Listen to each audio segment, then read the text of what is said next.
So this actually began as it's a forthcoming essay in the Oxford Handbook for Ralph Waldo Emerson. And that volume is really primarily for, Emerson geeks. And so I'm sort of trying to dispense with all the Emerson scholarship nerding out.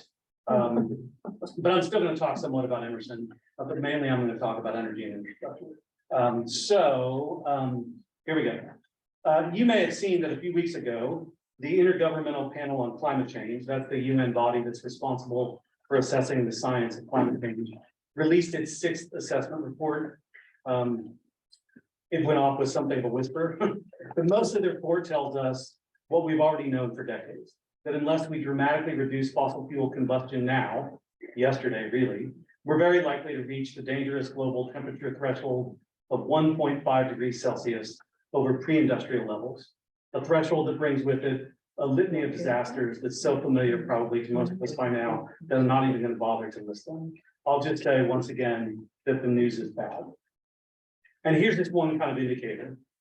Back in 2007, when the writer-activist Bill McKibben founded his grassroots environmental organization 350.org, he named it for the safe level of carbon dioxide concentration in the atmosphere, 350 parts per million.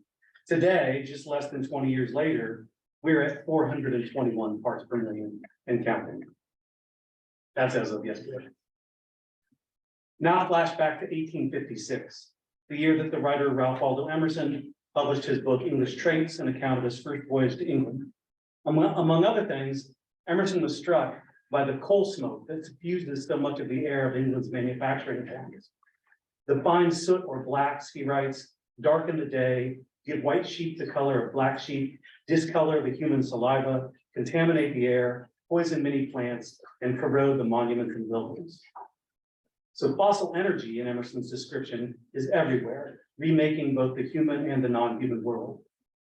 Yet rather than bemoaning what to modernize might just look like pollution, Emerson thinks that, quote, the enormous consumption of coal in the island may actually have a positive effect, that of, quote, modifying the general climate. England possesses what Emerson calls, in a striking phrase, a factitious climate. That is, a climate that is artificially created. Today, we've got our own term for an artificially created climate, Anthropocene. That's the term that stratigraphers now use to describe a new geologic period, our period, defined by the visible signs of human activity on the Earth system. It's a complicated and controversial term in lots of ways. I'm not going to go into those difficulties now, but we can talk about it later if you'd like. But those same signs were visible even in Emerson's day. 1856 just happens to be the same year that the amateur scientist Eunice Foote published a paper for the American Society for the Advancement of Science describing carbon dioxide's heat-trapping qualities, a fact that the Irish physicist John Tyndall would confirm independently just a few years later. And then it was only a decade or so after Emerson's death in 1894 that the Swiss scientist Svante Arrhenius would show that changes in atmospheric carbon dioxide could cause changes to the Earth's temperature. So in other words, we've known what we know now for a very, very long time. And here we are. So in this talk, I'm going to toggle back and forth in this way between our present and Emerson's 19th century. And my gamble in doing so is that by locating some of the striking similarities and differences between that past and our present, we can gain some insight that might help us confront the environmental and ecological challenges facing us now. A second part of my argument, mostly implicit, will be to claim that if we're going to contend with those challenges productively, science and technology and engineering aren't going to be enough. We need the insights of the humanities and the social sciences of fields like art, literature, history, philosophy, anthropology, political ecology. Or to put it another way, one thing that I believe strongly is that you can't solve the problem of climate change without English language. And so that's another reason why it's useful to turn to Ralph Waldo Emerson, one of the central figures in US literary and cultural history. He's an especially fruitful figure to think with in the context of climate change, since his writings record with particular sensitivity some of the key transformations taking place during his lifetime. And I'm going to focus on just two of those sites of transformation, energy and infrastructure. And just to give you a sense of what some of those were, coal-powered steamships, the first one that crossed the Atlantic was in 1819, 1830s and 40s, the rise of anthracite coal used widely for heating homes. 1859, oil is discovered in Pennsylvania. That's some energy transformation. And then in terms of infrastructure, Erie Canal, transatlantic telegraph cable, transcontinental railroad, and transmission oil pipelines. So Emerson had a career-long fascination with these systems, fossil fuels and coal in particular, and fossil fuel transportation infrastructures enabled and structured his career, the transcendentalist. He marveled, for example, at the steamers that whisked by the sluggish wind-powered ships that took him on his second trip to England. And he kept detailed ledgers and records documenting his travel on the Lyceum circuit, going from city to city, traveling mile after mile on locomotives, which he praised in both his journals and his public writings and lectures. At the same time, Emerson's optimism for all of this makes him a kind of complicated figure to turn to at our moment of crisis. He perceives promise, but not failure, fruition, but not ruin, expansion, but not exhaustion, abundance, but not violence. Despite this, and however much we might now view his embrace of progress and national growth as just smokescreens for ecological exploitation and imperial expansion, I want to suggest that he can nevertheless help us understand and contend with the roots of our own complicated relation to the energetic and infrastructural systems that have made us who we are. So let me begin by explaining that last point just a little bit, that these systems have made us who we are. Until very recently, energy and infrastructure have not really been of much interest in literary studies. And one reason for this, I think, is their invisibility. The prefix infra, for example, means below or underneath, which just highlights how many infrastructure systems, sewers, pipes, roads, bridges, however much they might structure our lives, also remain mostly hidden, out of sight, often literally beneath our feet or wheels. In this way, they resemble subterranean hydrocarbons like coal, oil, and gas, which likewise function as the material substrate of modern social arrangements, even though for many, but certainly not all of us, they go largely unseen, obscured by the vast distances between the messy, often toxic sites of extraction, production, and distribution, coal mines, oil wells, shipping channels, and the comparatively pleasurable sites of consumption and experience, stovetops, warm showers, the sensation of speed or power.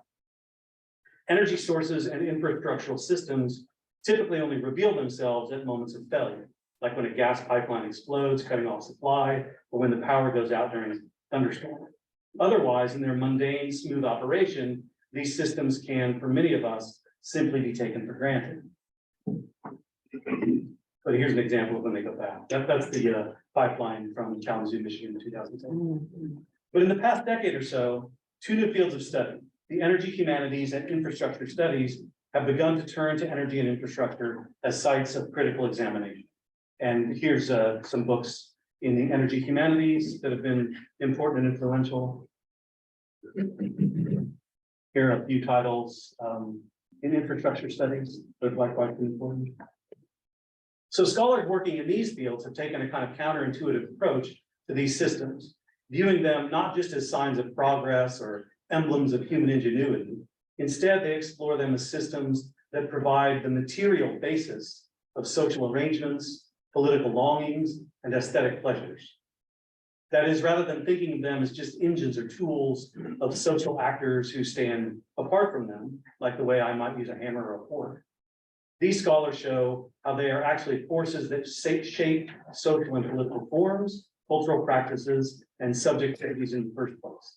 As one scholar puts it, energy and infrastructure systems are not, quote, just built networks that facilitate the flow of goods, people, or ideas. They are also forms that encode the dreams of individuals and help shape our desires and fantasies. I might put it this way. What if a hammer isn't just a tool that you can use to smash shit? What if having a hammer produces the urge to smash shit? Of course, the emergence of these areas of study is also a response to climate change and global environmental devastation, which have also brought energy and infrastructure into view, casting them in the roles of villain, victim, and hero all at once. For example, at this point, we know fossil fuels are the problem. Their combustion produces global warming, just as carbon infrastructures, like pipelines and highways, promote, sustain, and lock in ongoing fossil fuel use. But in turn, climate change-related conditions and events, droughts, subsidence, wildfires, hurricanes, increasingly imperil already aging infrastructure, scouring pipelines, taxing electrical grids, overflooding sewage systems. And yet, infrastructures are also often promoted as the answer to the challenge of climate change. After all, the move away from the carbon economy will require massive investment in and development of new infrastructure, solar grids, wind farms, retrofitted homes and commercial buildings, alternative transportation systems, and a network of vehicular charging stations, for example. But then, this promise demonstrates just how deeply the world built by carbon and carbon infrastructure has penetrated our social and political imaginings. After all, what that kind of re-infrastructured world promises above all is more of the same, a continuation of the world built by fossil fuels with its promise of cheap, abundant energy, a commitment to growth and expansion as unqualified goods, and perhaps most of all, the ongoing unequal distribution of the benefits and harms of carbon consumption and carbon infrastructure. And so here we are. All of which returns me to Emerson's factitious climate. The important, if disturbing, point about Emerson's response to England's coal-altered climate is that he was untroubled by it. 20 years before English traits, in a lecture called On the Relation of Man to the Globe, Emerson extolled the skillful and beneficent hand that man has on the globe. Climate, he continued, is ameliorated by cultivation, that is improved. And not only the climate softened, but the air purified and made healthful by the same cause. And Emerson's writings are full of celebratory references to energy, although he often deploys the term to signify abstract qualities he means to commend, like industriousness, or traits of character or mind that he extols, like power, vitality, vigor, or even spirit. The world belongs to the energetic, he says 3 times in his mostly forgotten essay, Resources. That essay, more than any other, displays Emerson's enthusiastic fascination with fossil fuels as a material resource that was quickly displacing organic sources of energy like wood and muscle, both animal and human, incidentally. By the 1840s, for example, the nation's coal production and consumption doubled in the span of just 7 years.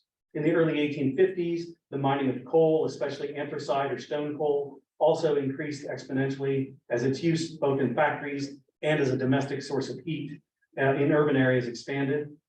Eloquence wants anthracite coal, Emerson wrote jokingly in his journal in 1846. Coldness is the most fatal quality. Near the end of that decade, in 1859, oil was discovered. I put that in scare quotes because indigenous people had known about oil seeping up from the ground for centuries before that. Sparking the nation's first oil boom. And from there, fossil fuel extraction of both coal and petroleum quickly intensified and extended to the West, especially in the years just after the Civil War. But even before the war, Emerson often praised what he called the raw bouillon of nature to be found in America, especially in the West, where, quote, every acre of land has 3 or 4 bottoms, first of rich soil, then 9 feet of bituminous coal, a little lower 14 feet of coal, then iron or salt springs with a valuable oil called petroleum floating on their surface. In an 1860 essay called Wealth, he said that every basket of coal is power and civilization, for coal is a portable climate. He marveled that it could carry the heat of the tropics to Labrador and the polar circle and make Canada as warm as Calcutta. Sometimes Emerson's enthusiasm for fossil energy, as in these examples, seems enough to make even a modern oil executive blush. Resources of America. Why, one thinks of St. Simon saying the golden age is not behind, but before you. Here is man in the Garden of Eden. Here the Genesis and the Exodus. As the walls of a modern house are perforated with water pipes, sound pipes, gas pipes, heat pipes, so geography and geology are yielding to man's convenience. And we begin to perforate and mold the old ball as the carpenter does with wood. All is ductile and plastic. We are working the new Atlantic Telegraph. American energy is overriding every venerable maxim of political science. You can imagine that in American Petroleum Institute ad or something. Molding the old ball, it's hard not to cling to that kind of statement, knowing as we do now, the ecological costs of human attempts to gain mastery over here. But Emerson viewed that mastery as evidence of man's divine favor, that now we lament when Emerson celebrated. His belief in the inexhaustibility of the nation's mineral resources, his faith in amelioration, and his instrumental view of non-human nature blinded him to the differential harms and benefits of what he calls American energy. Without dismissing, though, what from our vantage clearly appears to be a painful limitation in Emerson's understanding of energy abundance, an important blindness, I also want to emphasize what I think is one of his most important insights, namely his emphasis on fossil energy, not just as a driver of so-called progress, but as an aesthetic experience. So on this point, I want to return to Emerson's cheeky offhanded quip that eloquence wants anthracite coal. By wants, he means needs. In that remark, as elsewhere, Emerson highlights the kinds of sensory experiences hydrocarbons afford. What are the ambient conditions, his joke asks, of individual expression? What kinds of bodily sensations or comforts are necessary or conducive to the production of eloquence, to the making of art? Here, Emerson anticipates some key insights from the energy humanities. In her book, Living Oil, for instance, Stephanie Lemnager demonstrates how, quote, petroleum infrastructure has become embodied memory for modern humans, insofar as everyday events, such as driving or feeling the summer heat of asphalt on the sole of one's feet, have become incorporating practices, repeated performances that become encoded in the body. This is what it means to say that our relationship to hydrocarbon energy is ultra deep, a term that's also used by the energy historian Bob Johnson in his own examination of what he calls the embodiment of fossil fuels. That is, the many ways that fossil energy saturates our experience of being in the world. Johnson notes that in the pre-modern era, for example, heat was scarce, limited, hard-earned, and frequently visible to the eye, like a fire. Whereas heat today is simply ubiquitous, assumed, and thus invisible. Writing at a transitional period between these two experiences of heat, Emerson can still wonder at what so many of us simply take for granted, that Canada can feel as warm as Calcutta. What I want to stress here, then, is that the value of recalling Emerson's sense of wonder resides not in recognizing what he didn't, so we can wag our finger at him, but in helping distance ourselves from what we might otherwise think of simply as the world as it is, rather than the world as it has been made by fossil fuels. So Emerson could be similarly perceptive and similarly blithe about his errors in instructional development.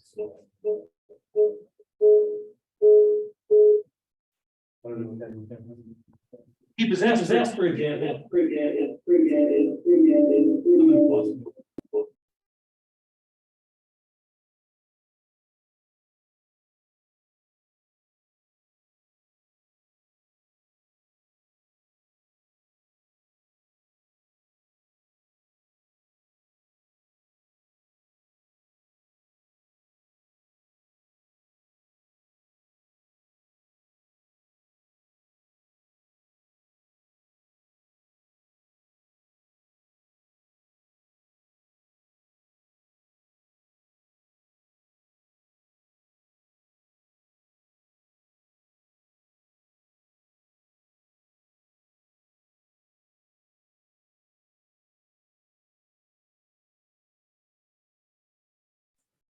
Does that help?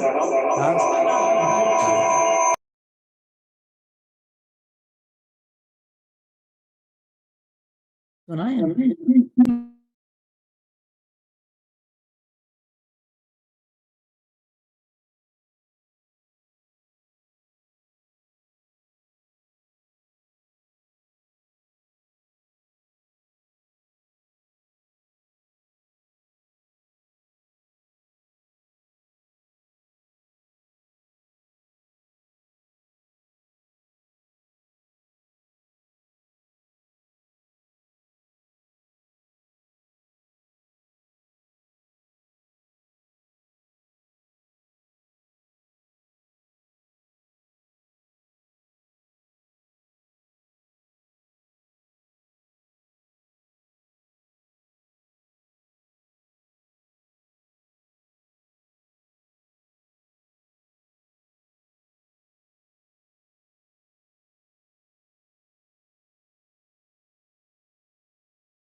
I'm going to try this.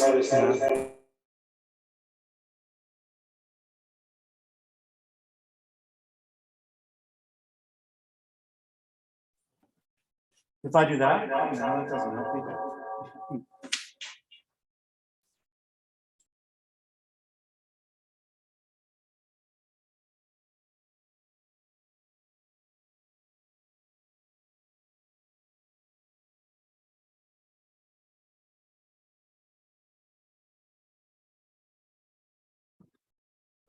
What now? How about now? Is that okay? Can I be heard or no? Yeah. Oh, yes, Okay. Yes? We're yes. good? Hey, okay, all right. So I'm shifting now from Emerson on energy to Emerson on infrastructure. So I'll just repeat a bit of that. He could be similarly perceptive and similarly cavalier about his era's infrastructural developments. He had a keen understanding of the ways that those systems, energy and infrastructure, are mutually reinforcing.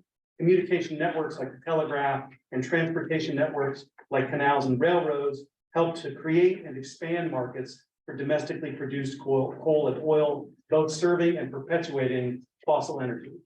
He puts it this way in his essay, well, coal carries coal. Unsurprisingly, Emerson was as buoyant about infrastructural developments as he was about resource abundance. Who would live in the Stone Age or the Bronze or the Iron or the Lacustrine? He asks in the essay, Progress of Culture. Who does not prefer the age of steel, of gold, of coal, petroleum, cotton, steam, electricity, and the spectroscope? He marveled at infrastructural developments of all sorts, like those water pipes, sound pipes, gas pipes, and heat pipes that he lists in Resources.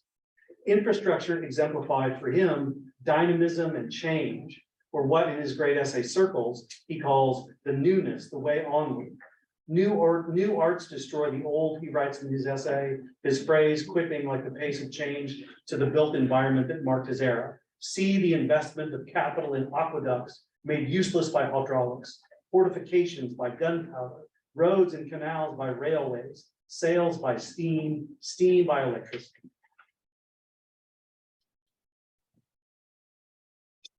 And he displays a particular reverence for engineers. The earth is shaken by our engineers, he says in the later essay Success, about whom he also enthuses in his late essay Works and Days. What of the grand tools with which we engineer, like enchanters, tunneling Alps, canaling the American Isthmus, piercing the Arabian Desert? The chain of Western railroads from Chicago to the Pacific has planted cities and civilization in less time than it costs to bring an orchard into being. These marvels of human contrivance caused Emerson to declare at the essay's outset that, quote, our 19th century is the age of tools. These arts, he says elsewhere in the essay, open great gates of a future and, in a phrase that might ring a little troublingly in our ears today, promise to make the world plastic. Emerson was especially taken with the railroad, which facilitated his career as a lyceum speaker, transporting him to cities and towns where he could communicate with audiences across the country. He called the railroad highly poetic, observing in his journal in 1843 that, quote, Americans take to the little contrivance as if it were the cradle in which they were born. In his lecture, The Young American, delivered the next year, he likens railroad iron to a magician's rod in its power to evoke the sleeping energies of land and water.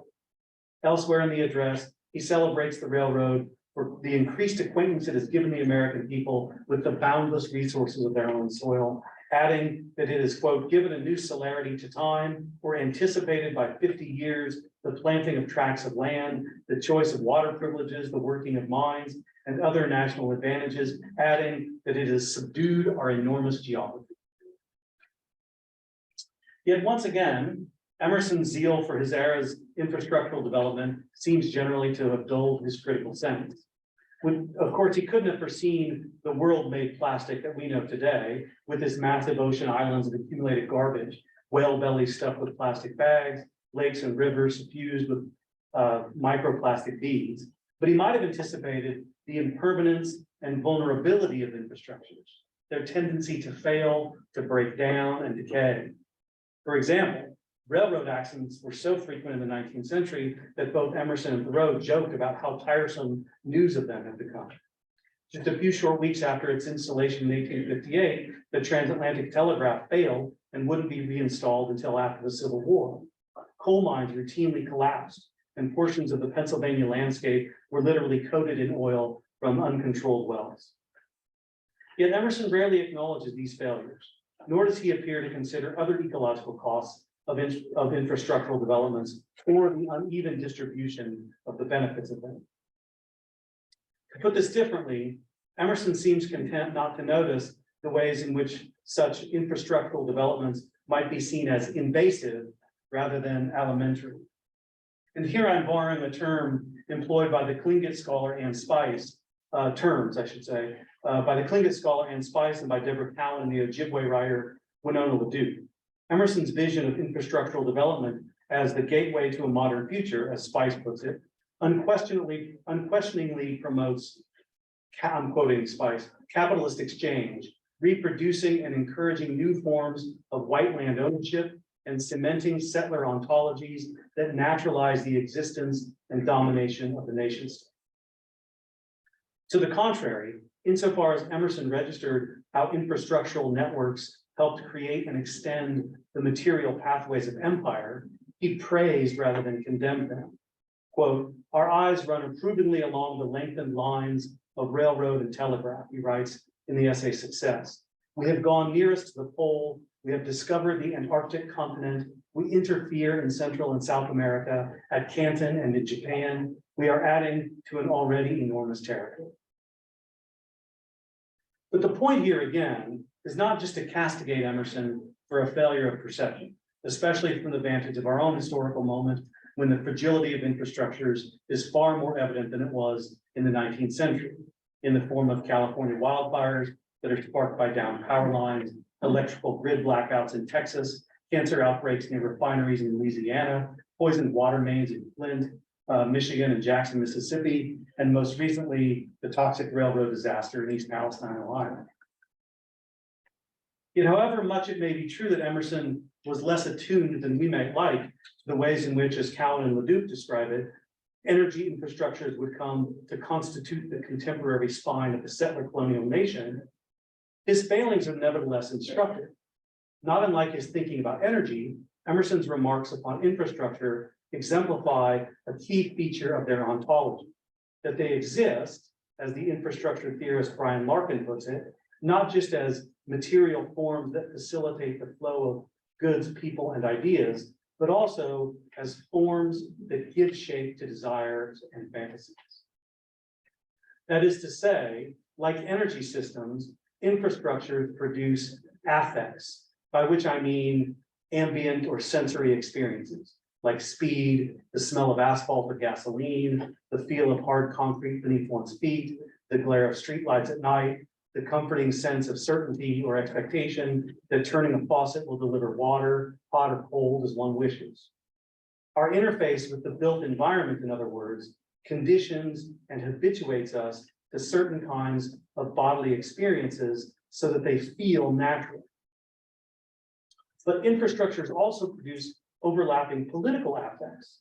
All those sensations I just described are experienced differently by different populations. Not everyone, for instance, can count on warm water or warm or clean water from the tap, in which case one's interface with infrastructure might be characterized by anxiety or fear or anger at the inequalities made evident by the infrastructural neglect that some populations have to contend with more than others. And you've probably seen this photograph before of the water in Flint, Michigan from several years ago. Or conversely, infrastructures might promise prosperity, as in the prospect of the new jobs that will be created by investment in a new gas pipeline or a maintenance project for a road or a bridge, or hope in the form of a solution to the climate emergency proffered by high-speed rail or wind-generated electricity. All of these examples reveal the ways that infrastructures form us as subjects. So, when Emerson describes the railroad as highly poetic and speaks of the promise of the nation's infrastructures, or when he invites us to think of railroad iron as a kind of magic, it's no coincidence that he echoes 21st century theorists of infrastructure. He understood that the railroad or the telegraph conveyed more than just passengers and messages. They also conveyed a set of affects, dreams of progress, hope for the future, wonder at human ingenuity, the promise of prosperity or freedom, the longing for a new or different world. In this way, Emerson's writings and lectures on infrastructure help teach his fellow citizens how to be modern, how to respond to the material changes taking place in the 19th century US with assurance and exultation rather than with fear and apprehension. We might then read his rhetorical questions: who would live in the Stone Age, or the Bronze, or the Iron, or the Lacustrine, who does not prefer the age of steel, of gold, of coal, petroleum, cotton, steam, electricity, and the spectroscope? We might read those questions as a kind of summons, a call to a certain way of being in and with the built world. But these days, most of us can see through the 21st version of that kind of ideological hand. It's like those ubiquitous fossil fuel ads that remind us of all the luxuries and comforts that the carbon economy has given to us, some of us. But Emerson lived in a time of seemingly endless abundance when so many of those luxuries were still on the horizon. Ours, by contrast, is the age of exhaustion, in which both our mineral and emotional stores have been all but depleted. As a result, it can be hard to imagine experiencing the world again as Emerson did, with such confident cheer, with such optimism, with promises yet unbroken. Here we are. So among the many challenges we face today is how to become re-energized, perhaps even more figuratively than literally. And one form of that energization comes perhaps from President Biden, who's attempted recently to recapture some of that optimism with his massive new infrastructure plans that he calls Build Back Better. So in an address to the nation in October 2021, Biden outlined the framework, which he described as, quote, the most significant investment to deal with the climate crisis ever. And it's actually kind of, whatever you think about that, I think it's sort of important to note that that claim is almost certainly true, which is also an indication of just how low the bar is for meaningful action. At any rate, the plan calls for ambitious new public investments in passenger rail and public transit, electric charging stations, wind farms, solar panels, and much more. It called too for improvements to existing infrastructures like bridges and interstates and water pipes and internet, rebuilding the arteries of our economy, as he put it. The rhetoric of Biden's speech at times seems to channel Emerson. The plan Biden promised will turn the climate crisis into an opportunity, and in doing so, it will transform the nation. If we make these investments, he continued, there will be no stopping us. We will own the future. Build Back Better demonstrates one of the key paradoxes of modern infrastructure, that however much it may have been the way into the climate crisis, it will just as likely be an important part of the way out.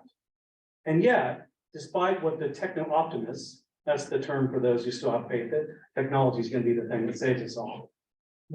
Despite what they might have us believe, a still deeper paradox may be that yesterday's infrastructure places constraints upon tomorrow's. That is, the lock-in effect of infrastructure is as much conceptual as it is material. Just as some infrastructures lock in future fossil fuel combustion, you don't build a brand new pipeline in 2023 if you don't expect to operate it for 75 years.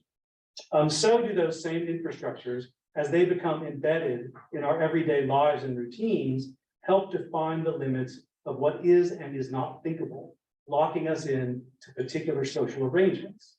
So here's President Biden, for example, on electric vehicles. We'll build out the first ever national network of 500,000 electric vehicle charging stations all across the country. So when you buy an electric vehicle and you get credit for buying it, when you buy an electric vehicle, you can go all the way across America on a single tank of gas. Figuratively speaking, it's not gas, you plug it in. 500,000 of them, these stations along the way. Despite his rhetoric of transformation, what Biden envisions here is really more of the same. It's a series of substitutions: EVs for internal combustion vehicles, charging stations for gas stations. And those substitutions maintain rather than alter fundamental existing social and economic orders. In material terms, Biden's vision of a highway system dotted with 500,000 charging stations preserves rather than dismantles extractive capitalism. Affectively, his vision of transcontinental mobility, you can go all the way across America on a single tank of gas, echoes Emerson's fantasy 150 years ago of a transportation infrastructure that promises to subdue our enormous geography. Thus, rather than a plan that promises to transform the nation, build back better, one might argue, really just illustrates our inability to imagine genuine transformation. But at the same time, as much as I think that we should work toward the end of extractive capitalism, I'm also wary of insisting too strenuously on a radical critique that rejects any measures that aren't essentially revolutionary. To put that plainly, I want to build back better. I admit that I found myself energized by Biden's address, heartened by the possibility of concrete steps to reduce greenhouse gas emissions, eager to shop for a newly affordable electric vehicle.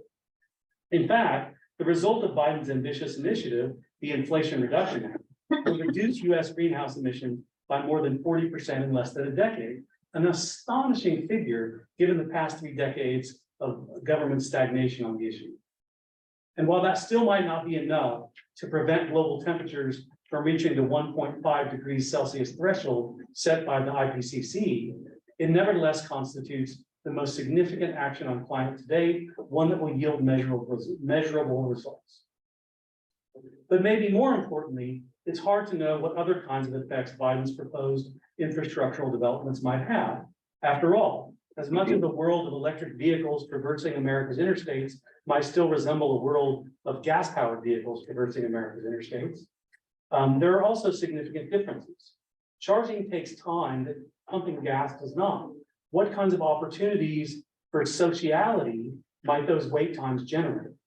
How might different rhythms of travel remake our felt sense of mobility and our relationship to the places that we encounter? Electric stations vehicles will also produce a whole new set of ambient experiences. What might result from the refashioning of our senses as we rehabituate ourselves to the gentle hum of electric motors rather than to the loud roar of engines, to the absence of the smell of gasoline? Might those experiences be first steps toward decarbonization? Life, Emerson says in his essay Circles, is a series of surprises. So I turn back to Emerson's Circles here to conclude, because it adds an important final dimension to his zeal for carbon and carbon infrastructure. Paradoxically, Emerson was just as eager, philosophically at least, for their undoing as he was for their emergence. In Circles, he articulates a doctrine of surprise, the premise of which is that, quote, permanence is but a word of degrees, that all that we think of as fixed and stable or settled, to use a key term from the essay, is in fact provisional, fleeting. The world that we have, the world made by the carbon economy, was not inevitable, nor is it indefinite. It's best, therefore, not to cling too tightly to it.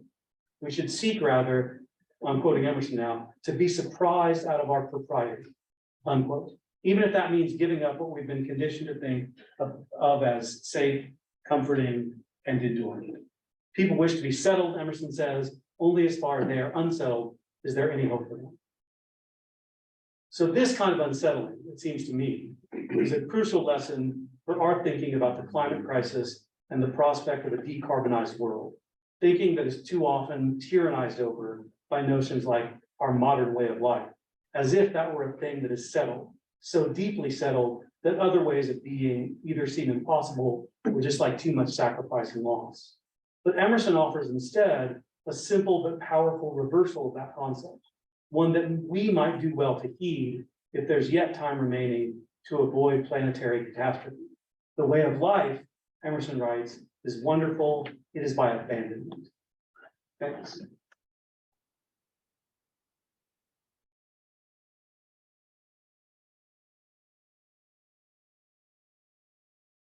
Jim Perkinson, ladies and gentlemen. Yeah, go ahead, Sorry. Citra. Oh, I didn't know what happened. Yeah, so thanks for the wonderful talk, John. And now we're gonna kick off the discussion with a response from Jim Ferguson. And Jim is a professor of social ethics and a member of the KSOU steering committee. And he is also a spoken word poet and an activist in Detroit struggle against corruption. So, and after this, we'll jump into the Q&A. Should I be up here? Is it? Can you tell me where the? Yeah, am I okay? Should I? Yeah, you're good there. Good. All right. I got to stay with you. So anyway, Someone unmuted.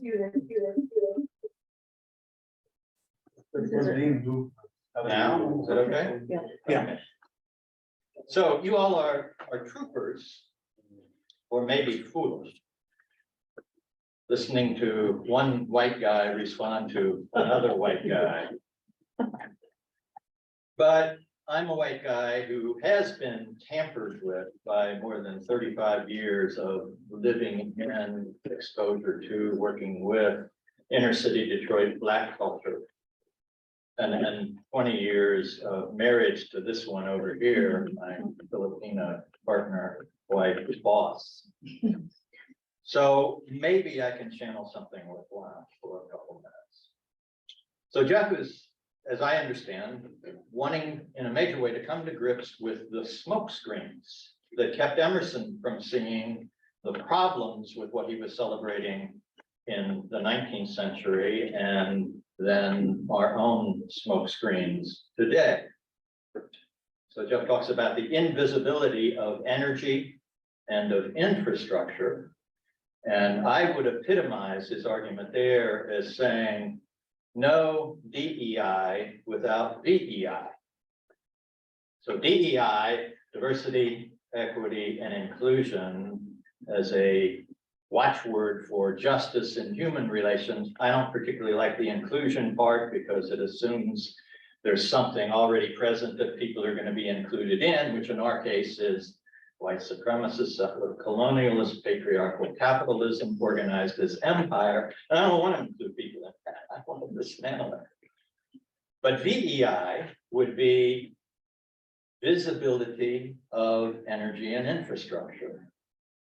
Said another way, no peace, no justice, we hear constantly, like down in the Tennessee State House last week. I would want to complement that with no justice. I'm sorry. Yeah, no justice without symbiosis, without sustainability, without reciprocity with the more than human world. So two values are animating how I think in response to Jeff's presentation and life at large. Human to human justice, undergirded by, surrounded by the question of sustainability.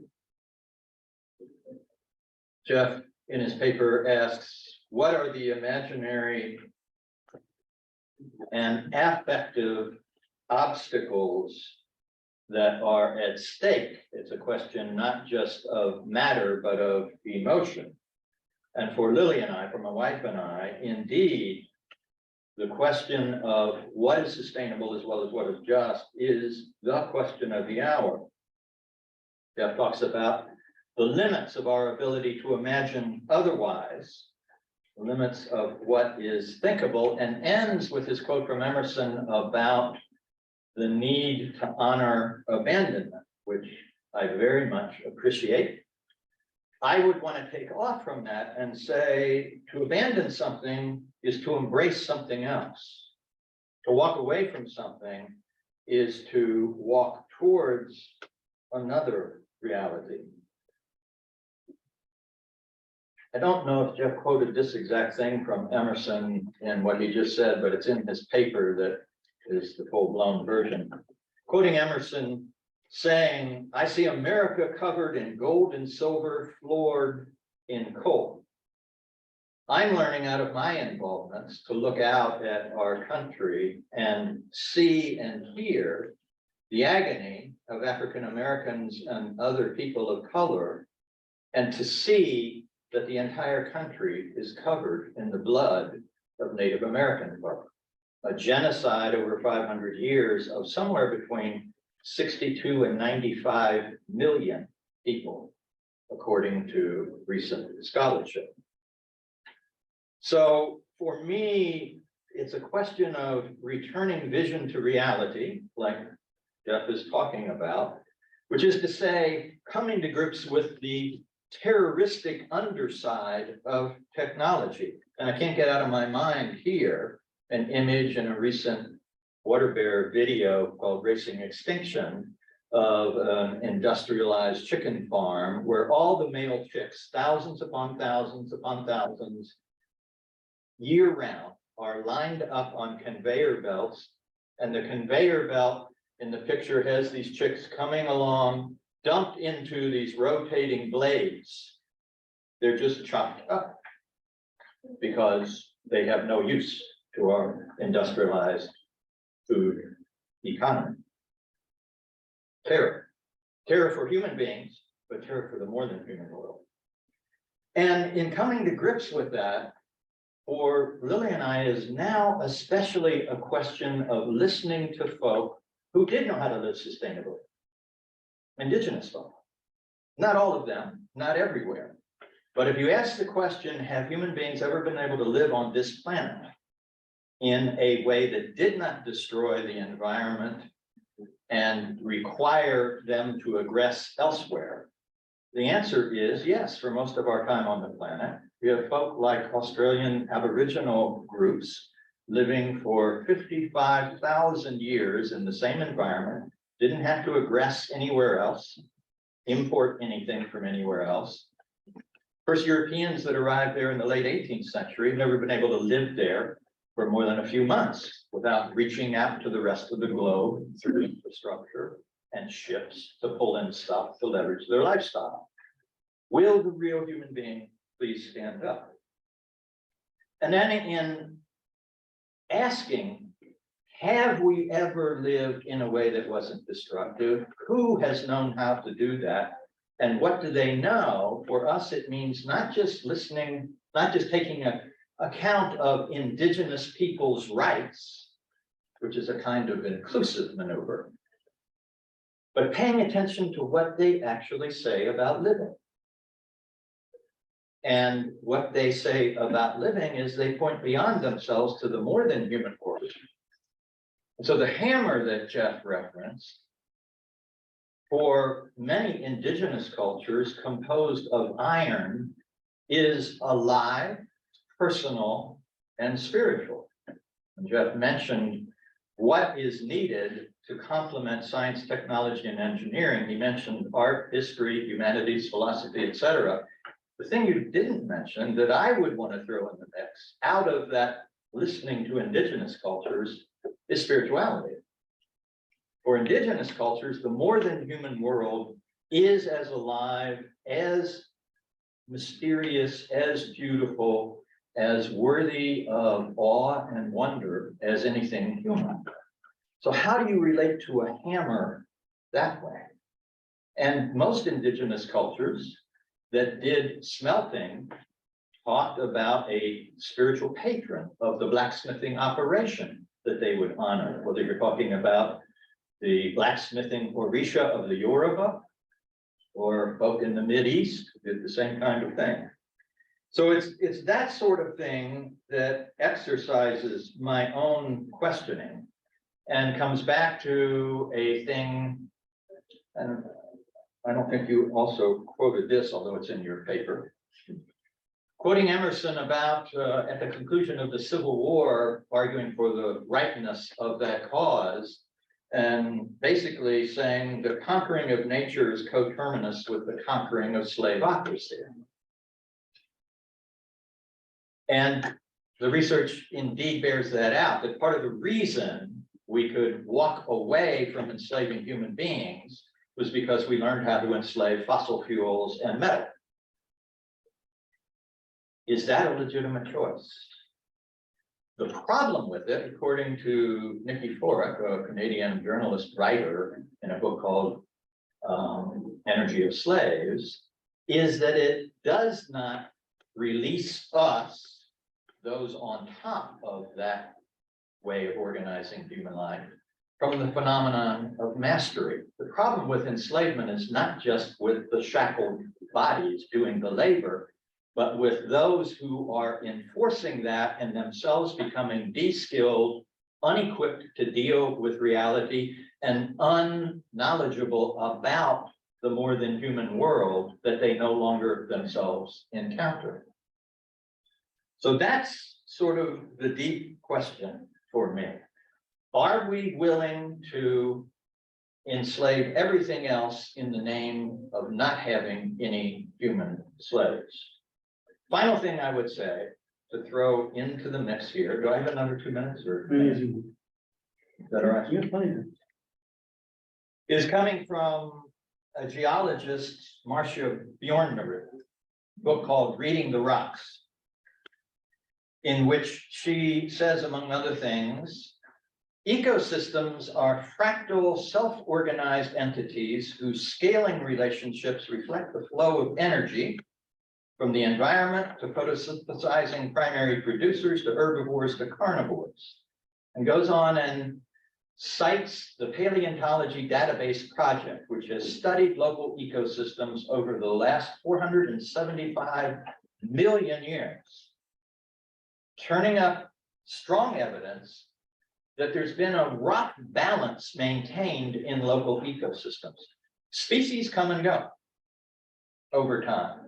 They go extinct, new species mutate into existence, but the overall structure of the local ecosystem is governed by what are called trophic scaling laws. Trophic, a word for eating. Who's eating whom? And in those sustainable, balanced, long-lasting, 500 million years old local ecosystems, the larger bodied you are, the smaller in number you are. The smaller bodied you are, the more of you there are. And it's structured by who's eating who. That's the way life is put together. Right? And then she concludes by saying, or plays out her argument by saying, humans, through ever expanding agricultural technologies, seem to have become the first species exempted from trophic scaling laws that have shaped the biosphere for at least 500 million years. But is it intrinsically dangerous to change the shape and organization of the biosphere and the rules that govern it? If we're going to pay attention to the real witness for what's sustainable on the planet, and not just look at our own affectations about our own human supremacy, but look at the way the planet actually has operated for 500 million years, there are way, way too many of us for our body size. And if our final commitment to green energy and green infrastructure is to continue to leverage us as the big cheese on the planet, I think we're in deep trouble. What to do about that is, for me, the big question. How to return to what's local, what's limited, and what's lush in the inebriated sense. Indigenous cultures fell in love with the more than human world and lived in ecstatic spiritual relationship to it.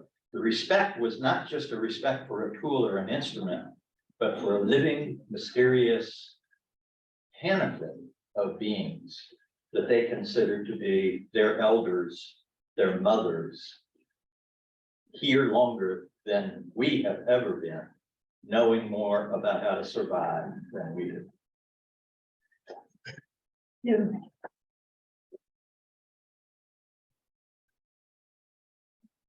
Let me share because I misspelled Emerson here. I know the strategy.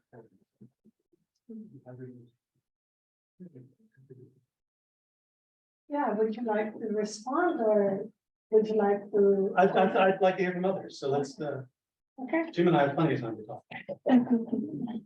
Get less doing. Yeah, Sarah. So in relation to your comment about the hammer, going back to that and how sometimes the tools influence what you might want to do. Have you noticed that at all in your own work? Like, do you have any tools that have then influenced your work? That did what to my work? Or for Jeff? Jeff, okay. Yeah. Okay. A really interesting question. Yes, I mean, I cannot, I could not possibly compose an essay writing by hand. Couldn't. And that's not because I'm like physically incapable of it, right? It's because I'm habituated to typing on a computer, which I think is a really good example of a way that like our tools, and here I'm talking about infrastructure, kind of remake us in ways. But that's all, but I could, I think the key point there is, that's a really lovely question, because it's a really great illustration of this thing I'm arguing, right? Because the key point there is, I could unlearn that. I could learn to write with pen on paper. Maybe it would be good for me, right? Maybe I'd spend less time distracted by what might be happening on Twitter when I've got a deadline for an essay I should read, right? And I think that sort of situation kind of encapsulates like something fundamental about where we are right now, that so much of the, for those who have particular interest in clinging to our modern way of life, extractive capitalism, fossil fuel economy, and all the rest of it, right? They use as a cudgel. So you want to make us give up this and sacrifice that and do without this. And it doesn't take much to just flip that on its head and just ask like, A, who is us? B, what is there to be gained if we think about, right? Like other ways of living and building our world. That's, Yeah. yeah, I love it. Jane. You can No, go no, first. no. So, thank you, Jeff, as always. I really appreciated your talk, which was enjoyable in all the ways that a sort of clever literary analysis argument can be for those of us in that corner of the world. I'm going to ask a sort of a perverse question that I hope you will take in the spirit of like friendly obnoxiousness. Why Emerson, right? Why Emerson in particular as a way for thinking through this set of questions, or as a mechanism for defamiliarizing the sort of infrastructural substrate that has become naturalized in our academic experience, right? Because as you yourself note, you don't have to go back 100 or 150 years to access experiences where those taken for granted are not available in unthinking ways, right? There are, so yeah, I guess my question is, why is Emerson for you a particularly generative source for that sort of defamiliarizing experience? It's a great question, and there are like two different answers. One is the kind of smart ass answer, and which I'll say, and yeah, because like one question is like, why not the Black radical David Walker? Right, like well, also written about it. Like he has things to say about this, and like maybe that's the guy we should be listening to instead of more white guys, right? Like, so there are two answers to that. The sort of smart ass answer is because I was asked to write an essay about Emerson for a volume of essays on Emerson, and I wanted to write about the things that I'm interested in and passionate about. And so the question for me is like, how do I have that conversation with Emerson? But this is why that kind of happenstance, I think, can wind up taking us in really like exciting places. Because I had to come to grips with all kinds of ways that I have and have not felt about Emerson. And there are parts of Emerson that mean a great deal to me. There's a chapter on Emerson in my first book. But then there are those parts of Emerson that just give me the heebie-jeebies, so many of which I mentioned. But I think the reason Emerson ultimately, like this is the thing I think I sort of figured out, is because Emerson in lots of ways can sort of stand in for, and again, I got to use this in quotation marks because not all of us can stand in for us, like insofar as that kind of heady optimism and the channeling of possibilities and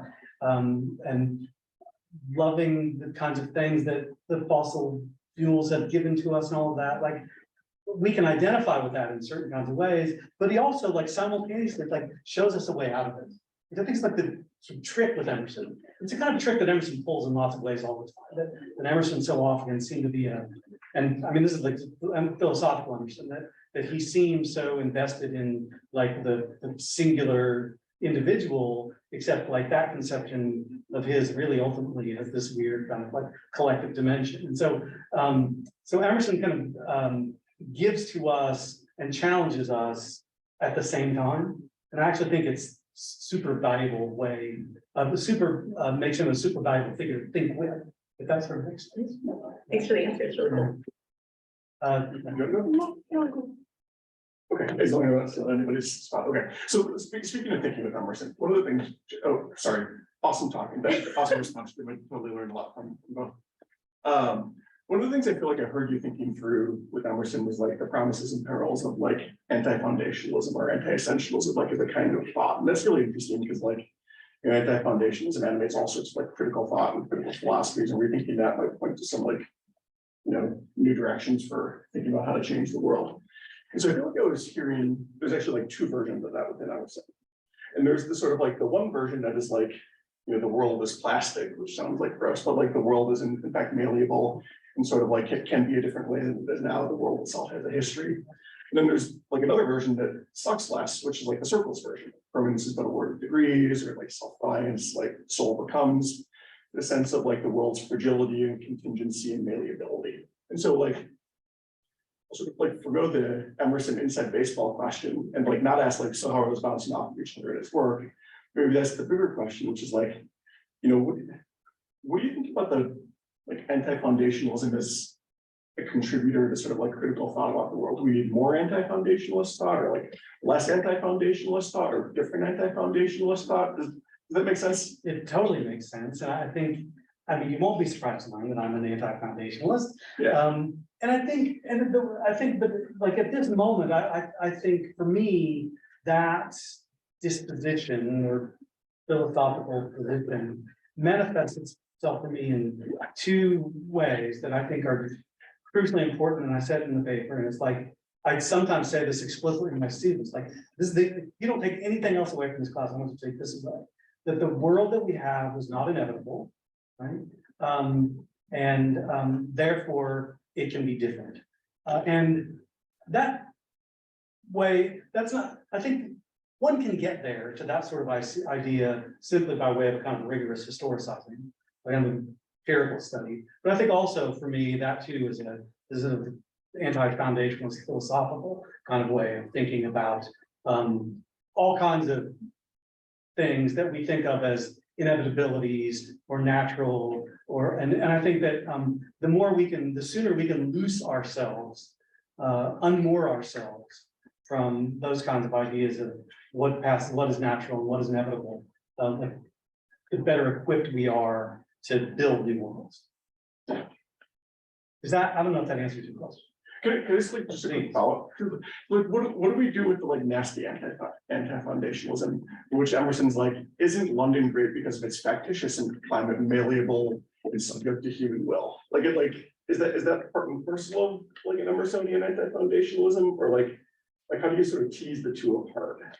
Does that clarify the question? It's a great question, and I don't know that I have a very good answer to that, except to say, and this maybe gets at one thing that Gene was talking about.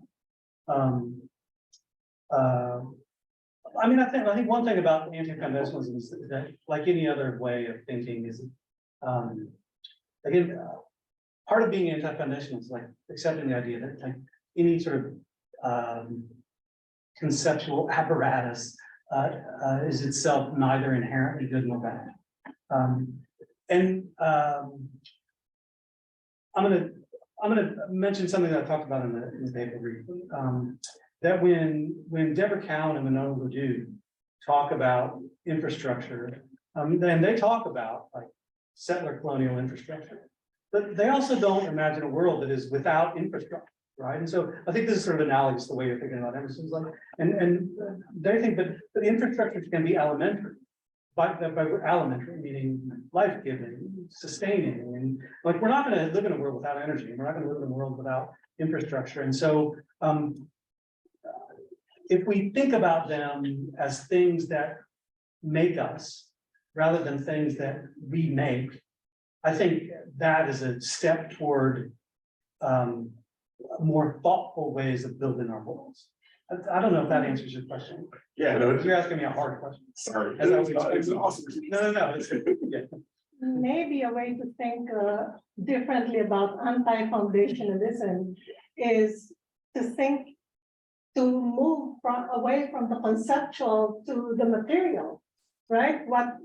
Today what we're up against are the limits, the planetary limits. The earth is really speaking to us in no uncertain terms.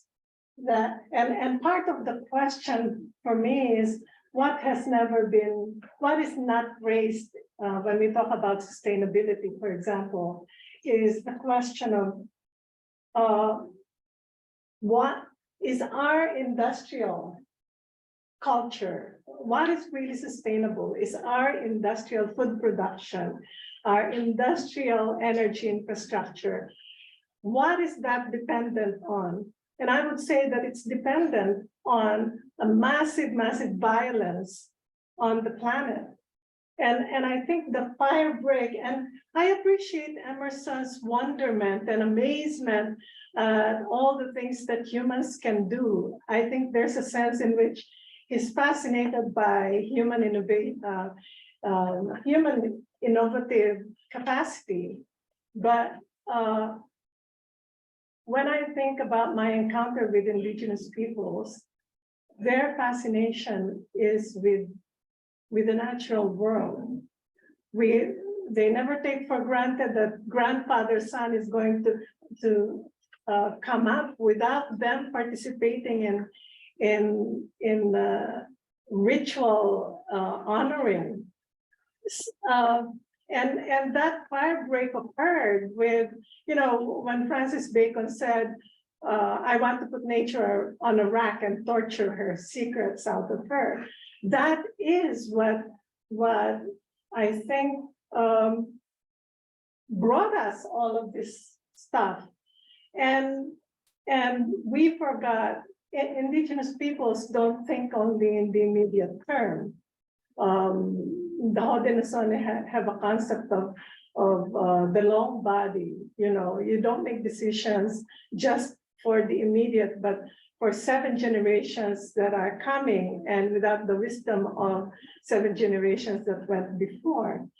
And so when they would come to places that are really highly technologized and developed, if you have an intact person, they would say, what did the people offer?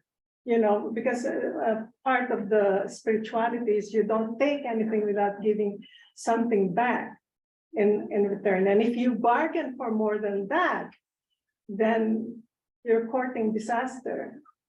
And so there's this story told by one person, indigenous, what's his name? Momo Indian. He was saying that there was this indigenous tribe. How come we know that we never take anything without giving something back, and something bad is going to happen if we did that? But how come they've been able to build all this amazing stuff? And it's only now that the check is coming due, right? It took a long time, but I think we're reaping the consequences. And I'm fascinated by what you said about our technologies shaping our subjectivity. And I'm seeing now that the fundamental difference between us modernized humans is that our primary relationship is with human-built environment. But with native people, their primary relationship is with the natural world. And so they have rituals of courtesy and ceremony. They ask permission. That's part of their culture. And it's horrifying to me and to my students too, when I ask them to research what is the possibility for what are the conditions for the possibility of you having your cell phone? And they would have to research 1,000, at least one element all out of 1,000 substances that actually go into a single cell phone. And I think if we were to ask that about everything, even the enjoyment of hot water, right? For me, I get grieved by our civilization. And I think grief is a gateway toward thinking of something different. And Rob, a question, real quick. I think you're right, and the Stephanie Lemonager, I showed the cover for book Living Oil, and I mentioned her, like, she coined a term for this, which she calls petromelancholy, right, which is this like process of grief we have to go through, knowing that this world that has given us so much, and like, let's be honest, lots of it is great for those of us who have benefited from it, right? Recognize the need that it's somehow coming to an end. And yeah, so I think, And it's both on the back, so. yeah. I hesitate to ask an Emerson question of you because everything interesting I know about Emerson is learned from you. I'm interested in this, continuing this anti-foundationalist talk we've been having and thinking about that word and that lovely mistype typo slide ended with about there's something about there's old. Can you give it back here so I can see it? So I can, People wish to be settled only insofar if they are unsettled. Yeah. Or any hope. So this idea of settled. Doesn't that cut both ways? I mean, the unsettling is exactly what capitalism thrives on, right? Is the kind of disrupting of the foundation or the settled to generate new and generate new desires and new hungers and appetites. And there's just something, I mean, this sounds curiously like an argument for foundationalism, which I don't want it to be. But there's something really interesting about the way the two parts of Emerson you're talking, the ones that give you the heebie-jeebies and the ones that don't. Is there a kind of a continuity between them? It suggests there's disturbing. I don't know, I think I understand what you're saying. I mean, but I think, but I mean, I don't think you're right about capitalism. Like, I think when capitalism wants to be disruptive, it's full of shit, right? Like it didn't want to disrupt anything. It didn't want to disrupt the fundamental predicates of its existence. It doesn't want to disrupt growth and expansion and the profit motive. And like, it doesn't want to dismantle in it. It won't disrupt any of that. It wants to continue that. But it wants to unsettle, right? As consumers. Don't you think? No. It wants to manipulate our desires. I'm not sure that's what Emerson means by unsettlingness. By which he means like jostling us into ways of knowing and feeling and being that have yet to even, that we've yet to even consider. Capitalism doesn't want to do that. Like capitalism doing that within very strict kind of limits, right? Like here's the new version of the iPhone, which has another camera lens than the one before. That's hardly disruption. And that's hardly a kind of unsettling the sort that Emerson's talking. But I will say, like Emerson lends himself to that kind of co-optation. My friend Chris Hanlon has written a lot about this. The problem with Emerson's quotability is that he can easily be quoted in lots of different kinds of contexts, and many of them. If capitalism is good at anything, it's good at co-optation.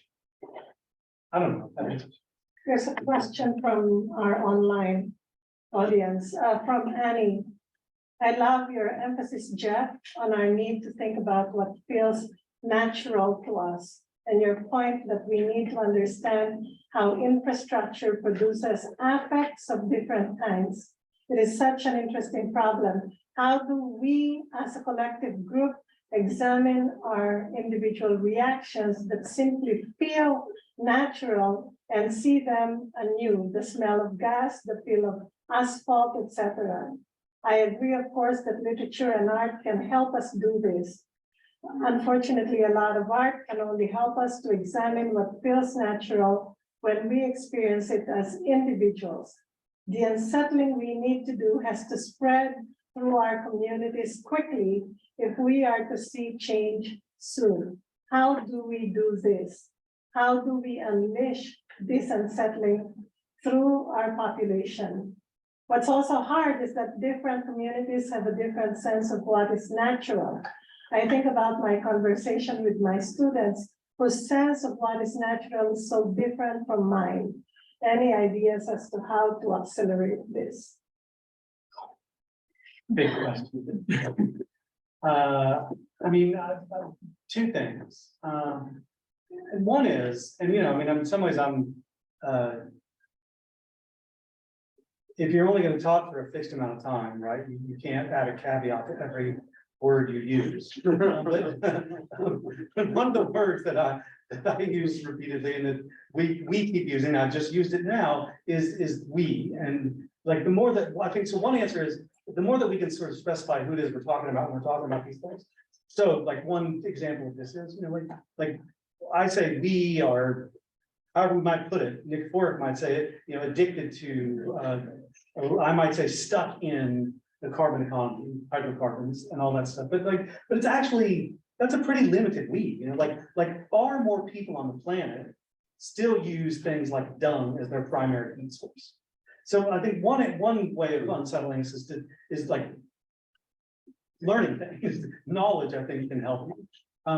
The other thing, and this may be more as much rhetorical as it is practical, but I think the rhetorical part matters. I think that when it comes to like energy transition, which is a thing I think and write about a lot these days, we don't talk enough about what is to be gained through that transition. Too much of the conversation tends to focus on what we might have to give up. I don't get to have 2 cars anymore. Like, I can't imagine living without a cell phone, right? But like, what is to be gained if we have a different kind of energetic and infrastructural economy? And I think like some things we can answer in that regard. Partly I was getting at with Emerson there at the end is like, we might just be surprised in ways that are like delightful for us. Like there might be pleasures awaiting us that we haven't even fathomed yet. But as long as we're clinging to what we have, we're not going to find out. I don't know if that answers that. That's a big question she's asking. Wouldn't you say that the only other of modernity right now are people who still live on the land? And for me, my deepest education about climate change, about what is going on in the planet is through them. We have, for example, tribes that are horrified at the prospect of being connected to the grid. There's an offer for them to electrify, but they said that's going to be the end of us. Can I tell a really fast story? One time I was coming back, Sarah mentioned I'm on the board of directors of the Pipeline Safety Trust. One time I was flying back from our annual conference, which happens in New Orleans. And I just so happened, it was a Southwest flight, so there's not a first class or whatever. And it just so happened that the president of Marathon Pipeline, who I know, like saw us in line, was like, hey, let's all sit together. But so we did. And what did he want to talk about? Climate change. And what did he want to say about climate change? He wanted to talk about how the fossil fuel industry has a moral responsibility to bring electrification to people in third world countries and so on. This was the conversation that he wanted. I mean, I'd want to say, well, you've had 150 years to do that. And like, why now? But and a bunch of, and also like, who wants it and who doesn't want it? Or like, if we're gonna, if that's gonna be the case, what are we gonna like, how are we gonna reduce our fossil fuel combustion so that others can have the benefits that we derive? But anyway, yeah. So I know I hear you. Yeah. Thanks everyone for coming and listening.